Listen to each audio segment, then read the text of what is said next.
My name is Juma Tayari. I'm a sound engineer. It all started in high school.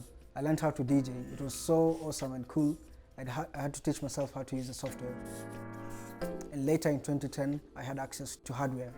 In 2011, it all changed. I learned about sound engineering, and at that moment, I knew that this is it. This is my passion, and I'm made for this.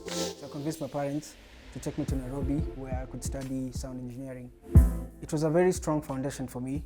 All my parents did was pay fees, so there was no one, absolutely no one to check up on me or ask if I attended all the classes. So I could have easily messed up, but at this point, I knew exactly what I wanted to do, and I knew why I was there.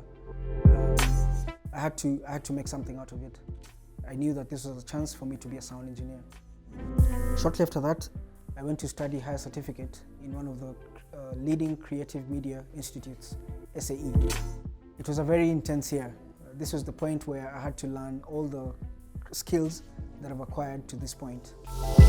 Shortly after that, I did a degree that taught me critical thinking and academic writing, well, besides all the technical stuff.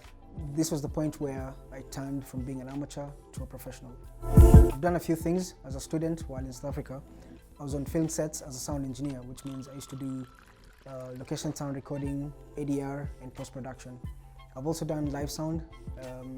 One of the biggest bands that I've done is Freddie McGregor when it came to KICC.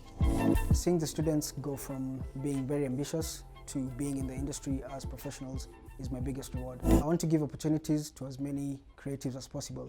And for guys who want to be sound engineers, I want to tell you that this is a passion-driven profession, so you really have to have self-drive.